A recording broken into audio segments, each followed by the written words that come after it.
O que é a oitava? São os 8 dias nos quais a igreja celebra algumas festas como se fosse um dia só. Por exemplo, a oitava da Páscoa e a oitava do Natal. Do domingo de Páscoa ao domingo seguinte, nós chamamos de oitava. Do Natal, dia 25 ao dia 1º de janeiro, oitava. 8 dias como se fossem um só dia. Então hoje é dia de Natal na liturgia, ainda hoje. E no domingo, dentro da oitava, hoje, a igreja celebra a festa da Sagrada Família de Nazaré. Muito bem, então hoje festa da Sagrada Família, domingo da Sagrada Família.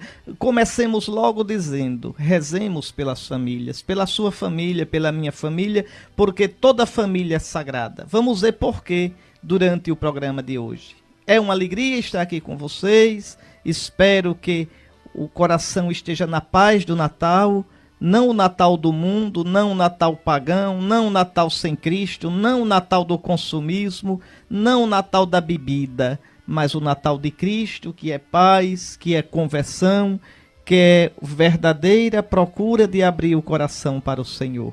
Um feliz Natal, um feliz tempo de Natal para você, porque este tempo de Natal continua. São 5 festas de Natal. A do dia 25, a Natividade do Senhor. A de hoje, domingo dentro da oitava, a da Sagrada Família. Dia 1º de janeiro, depois de amanhã, solenidade de Santa Maria, Mãe de Deus. Domingo que vem, a Epifania do Senhor, a manifestação de Jesus aos magos e através dos magos a todos os povos da terra. E depois, do outro domingo, de hoje a 15, a festa do batismo do Senhor, que aí encerra o tempo do Natal. Então vamos revisar 5 festas. Primeiro, Natividade do Senhor, dia 25 de dezembro. Segunda festa, Sagrada Família, no domingo, entre o dia 25 e o dia 1º, hoje, certo? Terceira festa, Santa Maria, Mãe de Deus. O que é que isso tem a ver com o Natal? É que o menininho que nasceu em Belém é o Deus verdadeiro, é o Deus perfeito, está certo? Então, dia 1º de janeiro, lá vão 3. Domingo, depois do dia 1º, festa da Epifania do Senhor, a manifestação de Jesus a todas as nações representadas pelos magos. Lá vão 4. E no domingo seguinte, a festa do batismo do Senhor, quando ele se apresenta publicamente ao povo de Israel. O menino que nasceu em Belém começa a sua missão pública. Então, um santo tempo do Natal para você.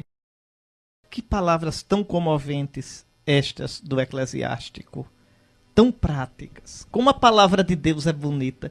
Como a palavra de Deus ilumina a nossa vida. Nós vivemos num tempo de dessacralização. A gente não respeita mais nada. Nada. Não respeita as instituições, não respeita as pessoas. Mas uma vida na qual as pessoas não respeitem o que é sagrado, não respeitem, não venerem o que mereça respeito e veneração, uma vida assim não tem graça. Uma sociedade sem respeito, sem veneração, ela cai na banalidade, na leviandade, na selvageria. Olhe só esses conselhos que o Eclesiástico dá para a nossa vida de família. Deus honra o pai nos filhos. Ou seja, a honra que os filhos devem ao pai é uma honra a Deus. Entendam que o Eclesiástico, o que a palavra de Deus está dizendo. Um filho que desonra os pais, desonra a Deus. Porque Deus honra o pai nos filhos. O que Deus espera é que os filhos honrem os seus pais e confirma sobre os filhos a autoridade da mãe. Pai e mãe, queridos ouvintes, são sagrados. São sagrados, sabem por quê? Porque eles nos deram a vida. O que você é, o que eu sou, nós devemos a nossos pais. Nosso temperamento, nossas características físicas, toda a nossa carga genética vem de nossos pais. Não se escolhe pai, não se escolhe mãe. De um modo misterioso, por um desígnio que nos ultrapassa completamente, Deus escolheu a este homem, a esta mulher, para que fossem nosso pai e nossa mãe. Só por isso eles merecem respeito. Só por isso eu já devo ter para com eles uma atitude de respeito. Um filho que grita com o pai. Um filho que diz palavras duras com sua mãe. Ele está como que apunhalando o próprio coração. Ele está dando um tiro no próprio pé. Por quê? Porque deste homem e desta mulher eu vim. Então, este respeito. Lembre que o mandamento de honrar pai e mãe é preceito da lei de Deus. Honra teu pai e tua mãe, para que teus dias se prolonguem na terra que o Senhor teu Deus haverá de dar. Eu fui criança num tempo em que a gente pedia todos os dias a bênção ao pai e à mãe. Ainda hoje eu pego na mão do meu pai, peço a bênção e beijo a mão do meu pai.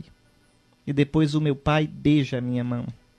Eu peço a bênção à minha mãe, beijo a mão dela e depois ela beija a minha mão. E se eu não pedir a bênção, meu pai pergunta, tem pai não? Minha mãe pergunta, tem mãe não? Hoje, vou falar agora feito velho, hoje tem os modernismos. A mim não me agrada. Não me agrada, por exemplo, primeiro, um filho cristão não pedir a bênção ao pai é falta de educação cristã. É falta de educação cristã. Pode ter uma ótima educação humana, mas é um analfabeto cristão. A bênção, veja, a bênção, quando um pai abençoa, quando uma mãe abençoa, Deus confirma a bênção. Pode ser o pior pai do mundo. Pode ser a mãe mais bruta ou desleixada. A bênção de um pai ou de uma mãe pesam diante de Deus. Um filho, quando encontra seu pai, no primeiro encontro do dia e no último encontro, deve pedir bênção papai, bênção mamãe. Pedir a bênção. Então essa é uma primeira coisa, porque isso nos ajuda também a recordar que pai e mãe são sagrados. Eles são os primeiros a nos abençoar. A primeira bênção que a gente recebe é do pai e da mãe, assim que nasce. Veja bem, essa é a primeira coisa. Então, ensinar os filhos a pedir a bênção. E aqui uma opinião. Veja, não estou dando uma norma, é uma opinião. Uma opinião. Se eu fosse casado e se eu tivesse filhos, eu jamais permitiria que um filho meu me chamasse de você. Pode rir, pode rir. Pode me chamar de quadrado. Pronto, eu fico quadrado e você redondo. Tá certo?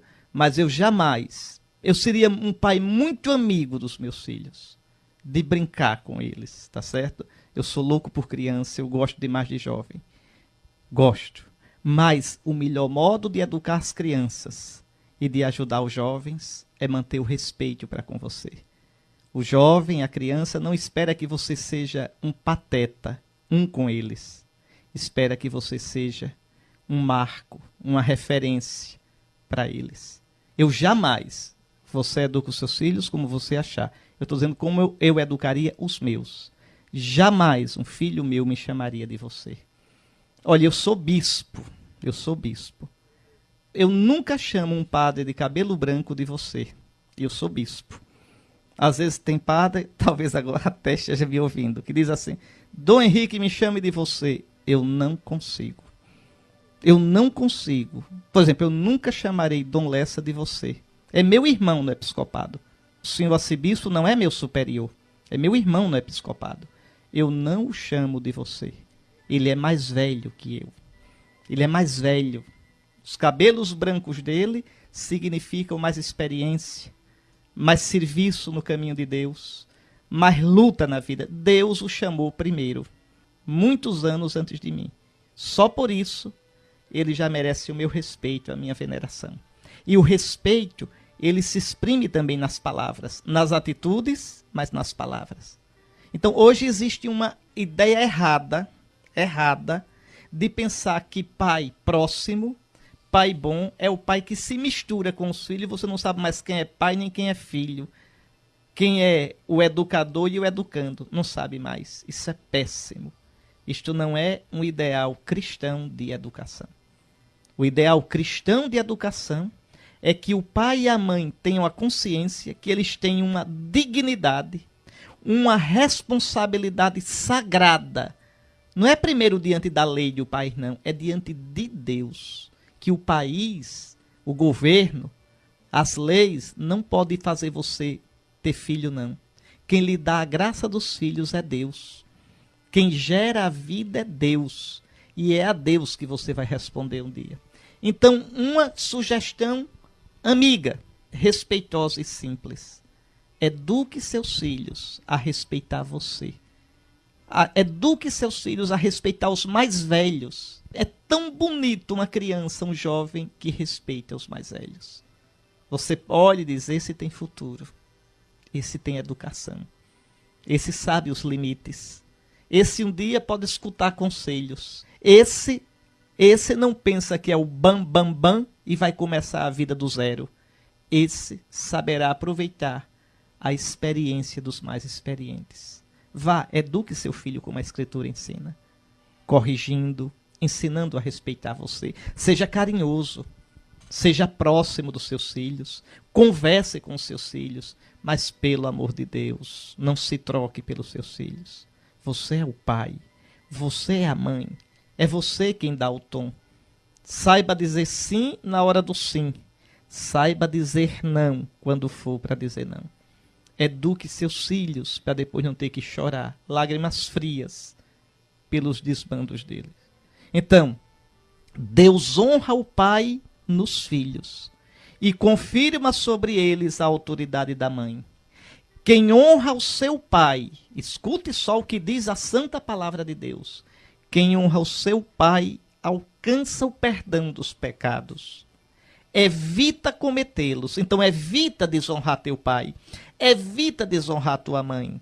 E será ouvido na oração cotidiana. Então, cultive. Se você é filho, cultive o respeito pelos seus pais. Você pode até dizer, pai e mãe, eu não concordo com isso. Mas tem um jeito de dizer respeitoso e tem um jeito de dizer debochado. Tem um jeito de dizer com veneração, com palavras de filho, e tem um jeito de dizer bruto. Escute mais. Quem respeita sua mãe é como alguém que ajunta tesouros. Quem honra o seu pai terá alegria com seus próprios filhos. E no dia em que orar, será atendido. Repare, hoje, 2 vezes essa leitura diz que a nossa oração está ligada ao respeito pelos pais. Quem trata os pais com desprezo, quem trata os pais com frieza, quem não ama seus pais, não será ouvido na sua oração. Repare que 2 vezes a palavra de Deus hoje está dizendo isso. Olhe, pode ser que você que está me escutando tenha algum problema afetivo com seu pai. Tá certo? Pode ser. Pode ser que o seu pai tenha marcado você, ou porque bebia, ou pela brutalidade. Pode ser que o afeto de filho esteja morto no seu coração. Eu entendo. Mas o respeito tem que estar vivo. Eu posso ter, por exemplo, uma mágoa do meu pai, uma mágoa da minha mãe. Muito bem. Meu pai pode não ter sido um bom pai, minha mãe pode não ter sido uma boa mãe, mas eu devo respeitá-los. O respeito pelos pais é preceito de Deus. A Escritura não diz, honra teu pai porque ele é bom, honra tua mãe porque ela é boa. Não. O preceito diz, honra teu pai e tua mãe, para que teus dias se multipliquem na terra. Vamos hoje rever o modo de tratar nossos pais. Escute mais. Quem respeita o seu pai terá vida longa. E quem obedece ao pai é consolo de sua mãe. E aqui um conselho tão bonito, tão comovente, tão comovente. Meu filho, ampara o teu pai na velhice. Veja, ampara teus pais, teu pai e tua mãe na velhice. Não lhes causes desgosto enquanto ele vive. Isso vale para o pai e para a mãe. Mesmo que ele esteja perdendo a lucidez, procura ser compreensivo para com ele. Essa paciência com o pai, com a mãe que vão envelhecendo, que às vezes ficam meio ranzinzas, meio teimosos, mas sempre a paciência, nunca uma palavra dura, nunca, nunca, nunca. Esse homem, essa mulher lhe deram a vida. Ampara, ampara, meu irmão, ampara, minha irmã, a este homem e esta mulher, porque um dia eles te ampararam. Um dia eles perderam sono por causa de você. Um dia eles levaram você nos braços. Eles sorriram e se alegraram quando você nasceu. Ampara seu pai e sua mãe, agora que eles precisam de você. Mesmo que esteja perdendo a lucidez, procura ser compreensivo para com ele. Não o humilhe em nenhum dos dias de sua vida. Nunca humilhe seus pais. Nunca, nunca diga uma palavra pesada, o senhor não sabe nada, o senhor já era. Nunca, nunca humilhe teus pais. A caridade feita ao teu pai não será esquecida, mas servirá para reparar teus pecados. E na justiça, ou seja, no julgamento de Deus, será para a tua edificação. Que conselhos bonitos. Vejam como a mentalidade da Escritura está longe dessa mentalidade que vê no pai um qualquer, vê na mãe uma qualquer. E aqui eu peço, você que é pai, você que é mãe, inculta nos filhos este respeito filial. Respeito pelo avô, pela avó, pelo pai, pela mãe. Respeito pelos mais velhos. Respeito. Respeitar não humilha ninguém. Respeitar não desmoraliza ninguém. Então esse respeito, inculta nos seus filhos esse respeito. Rezamos o Salmo 127, que mostra a bênção de uma casa em paz. Lembre, a família é sagrada.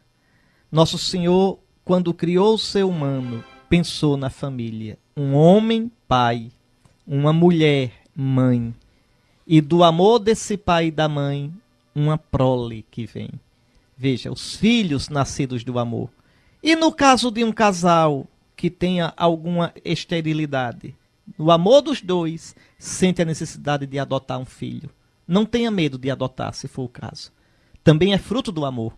É do amor dos dois. Mas um filho centrado, educado por um homem e por uma mulher, com o referencial masculino e o referencial feminino. Com aquilo que é próprio do homem, da psicologia masculina, e aquilo que é próprio da mulher, a psicologia feminina. Esta é a família como Deus sonhou. Esta é a família que é sagrada.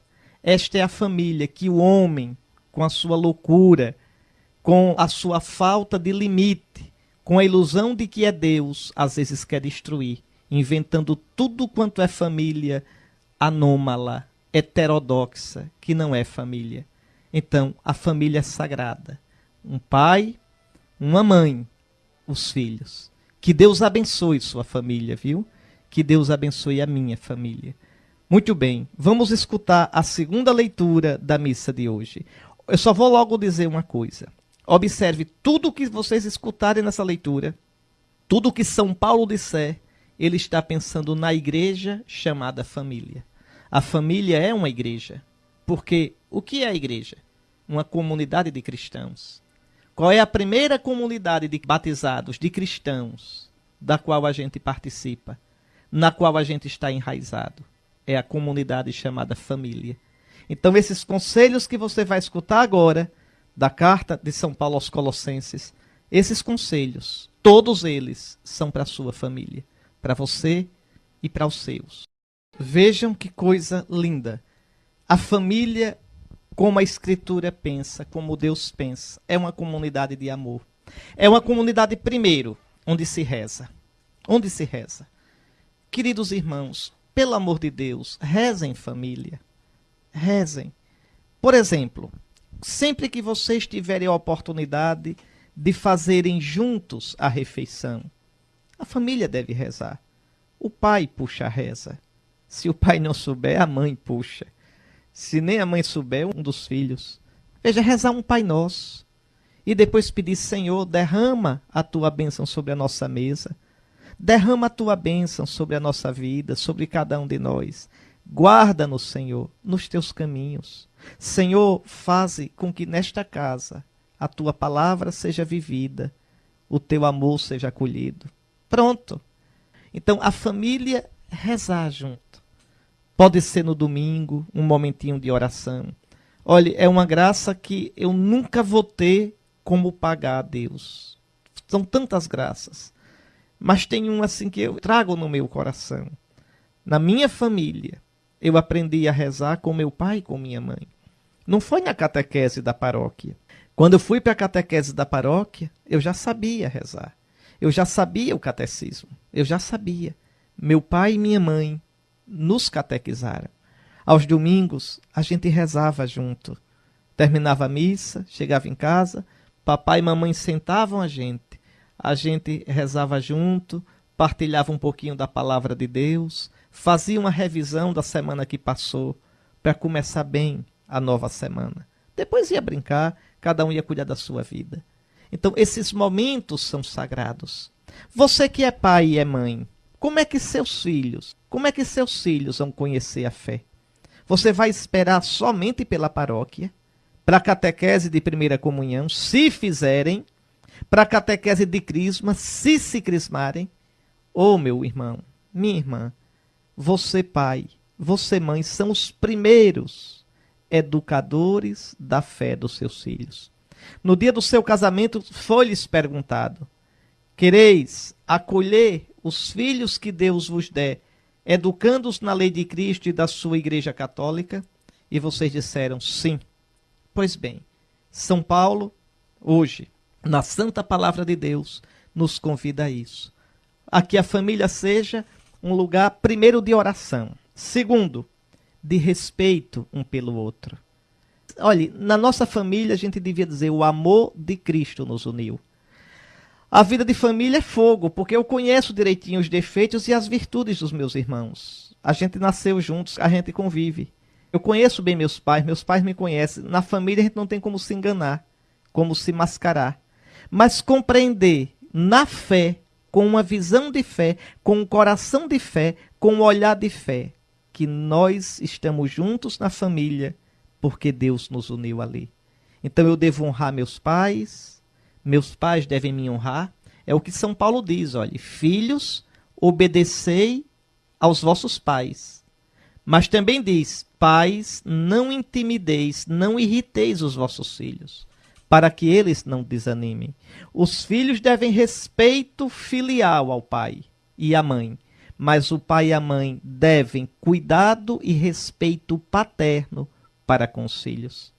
Marido e mulher devem se amar. Maridos, amai vossas esposas, não sejais grosseiros com elas. Esposas, sede solícitas para com os vossos maridos, como convém no Senhor. Então, a família é uma comunidade, primeiro de fé, de oração, depois uma comunidade de vida recíproca, de vida fraterna, de vida comum.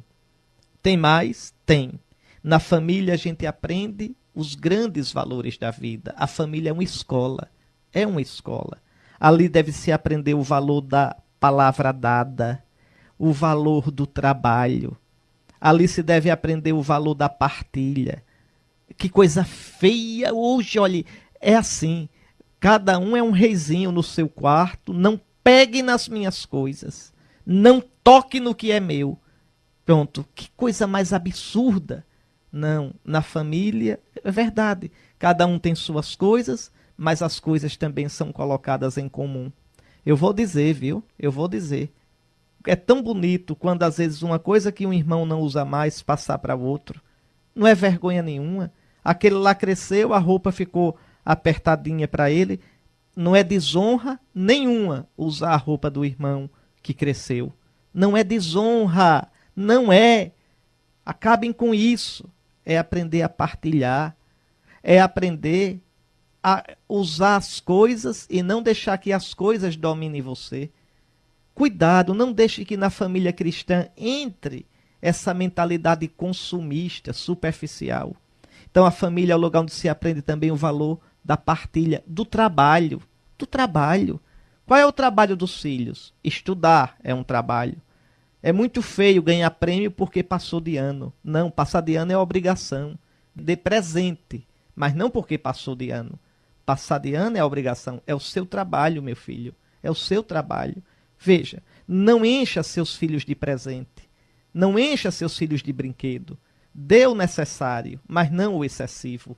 E que ele aprenda a valorizar o que recebeu. Não é usar uma vez e jogar fora, quebrar e deixar para lá. Ele nunca estará contente com nada. O Dudu me deu aqui um livrinho, achei tão interessante, eu vou ler para você. Olha aqui. Mas eu achei interessante. Como criar um delinquente. Quer que seu filho seja um delinquente? Veja, tem aqui, ó, lista de 10 regras fáceis e infalíveis, preparada pelo Departamento de Polícia de Houston, no Texas, para criar um delinquente. Quais são? Repare só, se você quiser botar a perder o seu filho, se você quiser depois chorar lágrimas de sangue. Primeiro, comece já desde a infância a dar ao seu filho tudo o que ele quiser. Assim, quando ele crescer, acreditará que o mundo tem a obrigação de lhe dar tudo o que deseja. Está vendo? E se não conseguir honestamente, consegue roubando. Está aí o Brasil, impregnado de corrupção. Coisas vergonhosas, de quem não se esperava nunca. Tá certo? E não adianta dizer que é imprensa, que é golpe. Não é. É verdade. Sempre foi assim. É verdade. Né? A corrupção, o levar a melhor, o não ter limites, o surrupiar o que é o bem público, o dar o jeitinho para se dar bem burlando a lei. Então, isso tudinho vem de quê? De uma educação, começa aqui, uma educação sem Deus, uma educação deficiente na infância. Então, comece já desde a infância a dar ao seu filho tudo o que ele quiser. Faça isso. E quando crescer, ele acreditará que o mundo tem a obrigação de lhe dar tudo o que deseja. Olhe, querido irmão, querida irmã, ama de verdade quem coloca limites. Ama de verdade quem sabe dizer sim e sabe dizer não. Segunda regra para criar um delinquente. Quando ele disser nomes feios, ache graça. Isso fará considerar-se interessante. Então, apoie tudo que é mau comportamento, nome feio, brutalidade do seu filho. Diga, como é bonitinho, olha como ele é esperto. Não. A Escritura diz, corrige teu filho desde cedo, para que depois não tenhas que chorar por ele. Tá vendo? Então, a correção que um pai, que uma mãe dão. A correção, limites. E ensinar desde cedo o seu filho a ver o que é certo e a ver o que é errado. Escute outra aqui, né? Assessoria do Dudu, escute aqui. Nunca lhe dê qualquer orientação religiosa. Espere até que ele chegue aos 21 anos de idade e daí decida por si mesmo. Isso, crie seus filhos como Deus cria batata, à toa no tabuleiro. O pessoal da cidade não sabe como é que planta batata, mas batata você plantava nas cabeças de canteiro. Eu me lembro dos tabuleiros de Junqueira, em Alagoas, você enterrava ali a batata e deixava à toa. Batata não precisa de cuidado, entende? Então, em Junqueiro se diz assim, quando um pai não ligava para o filho, eu escutei muito meu pai dizer, aquele cria filho como Deus cria batata, à toa, não cuide. Não dê limites. O primeiro cuidado é a educação religiosa. Se você não der educação religiosa para ele, não, quando ele crescer, ele decide. Sabe o que ele vai decidir quando crescer? Viver a vida do jeito dele, sem religião nenhuma. Não. Você espera que seu filho complete 18 anos para vaciná-lo? Você espera que seu filho decida por si só, quando tiver de maior, para mandá-lo para a escola? Não. As grandes escolhas da vida, você decide pelo seu filho. É a lei da natureza. Isso é lei natural. Quem educa os filhos é o pai e a mãe. Entende? Quem decide que educação dá aos filhos são pai e mãe. E ninguém pode se meter.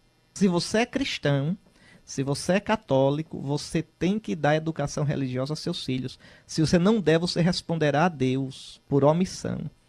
Nosso Senhor lhe deu esses filhos para você cuidar deles, educá-los e gerar filhos para a igreja. Como é que começou a sua família? Com um casamento, com a bênção da igreja. Os filhos são seus e são da igreja, porque são filhos de Deus. Então, olha aqui, olha. Terceira norma para criar um delinquente. Nunca lhe dê qualquer orientação religiosa. Espere que ele cresça para decidir por ele mesmo. Aí ele vai decidir. O crack vai decidir, sim. A bebedeira vai decidir a imoralidade. E você vai chorar. E vai dizer em que eu errei. Tá aí. Vamos lá, vamos lá. A quarta regrinha para criar o delinquentezinho em casa. Apanhe tudo que ele deixar jogado. Livros, sapatos, roupas. Faça tudo para ele, que então aprenderá a jogar sempre sobre os outros toda a responsabilidade. É verdade, vai ser um preguiçoso. Vai ser um irresponsável. Como se diz em Alagoas, eu acho que aqui também diz. Vai ser um maloqueiro. Pode ser de gravata, terno e gravata, mas um maloqueiro. Ensine desde cedo o seu filho a trabalhar. Eu já disse, trabalho de criança é estudar. Trabalho de criança é fazer aquilo, o mínimo necessário e indispensável para criar responsabilidade nele. Como é que o menino chega da escola? Deixa a bolsa na área, no jardim. Deixa a camisa na sala. Deixa os tênis na sala de refeição. E deixa as calças em cima da cama de qualquer jeito. E você acha isso lindo? Você pode estar nadando em dinheiro, meu irmão. Pode estar nadando em dinheiro. Ensine seu filho a ter limite, a ter responsabilidade. Isso é que é o maior tesouro. Não é o seu dinheiro, não. O maior tesouro que você dá aos seus filhos. O maior tesouro é o seu amor, primeiramente. O seu amor. A fé em Deus e uma educação sólida. Quinta regra para criar o delinquentezinho. Discuta com frequência na presença dele. Briga de pai e mãe. Discussão de pai e mãe na presença dos filhos. Assim, ele não ficará chocado quando mais tarde a família se desfizer. Pai e mãe nunca discutem na frente do filho. E outra coisa, pai e mãe diante dos filhos têm uma palavra só. Vocês querem discutir alguma coisa nas quatro paredes do quarto de casal. O que um pai disser, uma mãe não desdiz. O que a mãe disser, o pai não desfaz. Um pai nunca deve desmoralizar a mãe diante dos filhos. A mãe nunca deve falar mal do pai diante dos filhos. Porque para um filho, pai e mãe são sagrados. Então, vejam aqui, isso aqui são coisas muito sérias. Sexto, olha esse aqui que beleza, para formar o marginalzinho. Dê-lhe todo o dinheiro que ele quiser. Nunca deixe que ele ganhe o seu próprio dinheiro. Por que terá ele de passar pelas mesmas dificuldades que você passou? Então, crie seu filho paparicando. Crie seu filho sem saber quanto custa as coisas. Crie seu filho dando tudo a ele. Tudo. E você terá depois um mau caráter. Você terá depois um frouxo. Um dilapidador, um gastador do que tem e do que não tem. Quer ver mais? Sétimo, satisfaça todos os seus desejos de comida, bebida, conforto. Negar pode trazer frustrações para o bichinho. Tenha santa paciência. A escritura diz, corrige teu filho com a vara. A vara aqui significa isso, limite. Limite. Bom, se você tem um carrinho, ganhou um carrinho, tá novinho, para que quer outro? Porque tudo que vê, passa no shopping, tudo que vê na loja quer, você dá. Não. Coloque limites, limites para o seu filho. Ah, mas saiu esse último tênis da moda. Sim, meu filho, saiu da moda, tá na moda, mas o seu tênis está novinho, tá bom. Você vai usá-lo. Dê limites ao seu filho. Limites. Limite fortalece. Limite na comida. Limite na comida. Comer para viver, não viver para comer. Limite no que bebe, limite no conforto. Senão você está criando um reizinho. Outro. Tome o partido dele contra os vizinhos, professores, policiais. Só ele tem razão. Todos têm má vontade para com o filho. Né? O filho pinta e borda na escola. A escola chama você. Você, ao invés de corrigir o seu filho, vai falar mal da escola. Seu filho briga na rua. Você, ao invés de corrigir seu filho, vai brigar com os outros que brigaram com ele. Que coisa. Você está criando um marginal. Pode ter certeza. Nono. Quando ele se meter em alguma encrenca séria, desta desculpa. Nunca consegui dominá-lo. Olhe, por favor, aprenda a fazer seus filhos assumirem as consequências dos atos que praticaram. Porque assim ele vai medir, ele vai pensar 1000 vezes antes de fazer as coisas. Ele vai saber agir com responsabilidade. E por último, 10. Se você fizer assim, prepare-se para uma vida de desgosto. É o seu merecido destino. É verdade. Aí depois dizem, em que foi que eu errei? Nessas coisas. Bom, eu penso que esses conselhos completam, né, colocam bem hoje esses conselhos que a palavra de Deus nos deu nesta segunda leitura. Vamos meditar um pouquinho. Você tem paciência ainda de escutar só um pouquinho? Pois bem, tem só um pouquinho de paciência para a gente escutar mais um pouquinho aqui o Evangelho. Vejam, a Sagrada Família de Nazaré não viveu numa redoma. Pode olhar, a família de Nazaré é como a sua família. Teve momentos de crise. A família de Nazaré, querido irmão, querida irmã, nasceu numa crise. A noiva engravidou e o filho não era do noivo. Desmantê-lo maior do que esse, eu não conheço, não conheço. Um casamento, tá vendo? A família de Nazaré, logo depois da gravidez, o menino nasceu numa cocheira. A palavra manjedoura, presépio, quer dizer cocheira. Em latim, presépio é cocheira. É o coxo, onde os animais comem. Veja, nasceu na pobreza. A família de Nazaré, logo depois, a mãe já escutou isso. Uma espada vai traspassar teu coração, porque esse menino vai dar tanta confusão que a senhora não imagina, Dona Maria. Veja, foi isso, o velho Simeão. Se fosse no Nordeste, o velho Simeão, imagina, teria dito, ô Dona Maria, venha cá. Esse menino vai dar o que falar. Esse menino vai ser tão polêmico, a senhora se prepare que a senhora vai sofrer tanto por causa desse menino. Imagine. A família de Nazaré começou tendo de fugir da polícia, fugir para o Egito, para o estrangeiro. Você quer maior crise do que essa? A família de Nazaré passou por esse aperto do evangelho de hoje. 3 dias esse menino desaparecido. Ou vontade de dar umas palmadas no menino Jesus. Não é? Repare, 3 dias. Repare que menino danado. Não é? É o santo de Deus, mas é menino. Menino é traquino, né? Às vezes eu aqui me encontro com as crianças nas farocas, eu digo, e o seu comportamento de 0 a 10? Aí o cara diz 7. Eu digo, eita, esse quando diz 7 é porque deve estar lá para 2 ou 3. Quando diz 10 já não é boa coisa, imagina quando... É menino, é menino. Nosso Senhor é santo, mas era criança. 3 dias e os pais procurando. A família de Nazaré enfrentou a morte de José. Maria fica sozinha depois, vivendo com os parentes de Jesus, os irmãos de Jesus, a parentela de Jesus, para lá e para cá. Veja que coisa. A família de Nazaré teve uma morte trágica do filho único, numa cruz. E essa família foi sagrada. Essa família é santa. Como a sua família é sagrada. Porque o amor entre homem e mulher é o amor querido por Deus, desde a criação. Então, coloque sua família hoje nas mãos de Deus. Como a família de Nazaré viveu nas mãos de Deus. Viveu no temor de Deus. É tão bonito isso aqui. Mas o que significa essa narrativa de hoje? Vamos pensar comigo. José e Maria procuram Jesus 3 dias. No 3º dia encontram Jesus. Ele estava cuidando das coisas do Pai. 3º dia, lembra alguma coisa vocês? A ressurreição.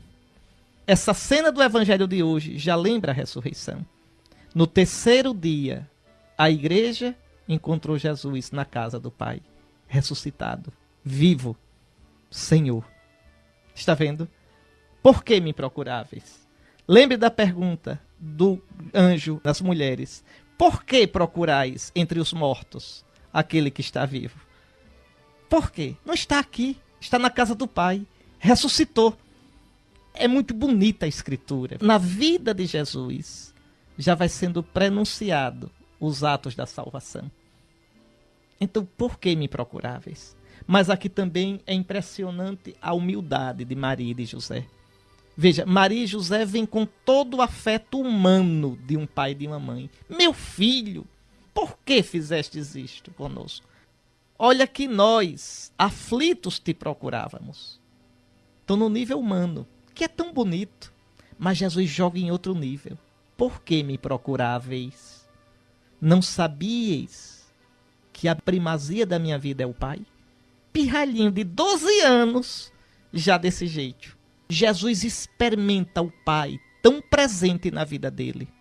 O Pai é uma certeza tão grande na vida de Jesus, que ele não tem outro olhar, outro afeto, outro coração, a não ser para o Pai.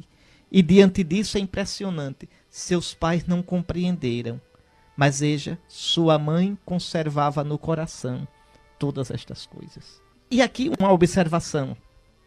Ao que tudo indica, quem contou a São Lucas muito da infância de Jesus foi a Virgem Maria. Ao que tudo indica muita coisa, depois que Nossa Senhora faleceu, a igreja começou a espalhar.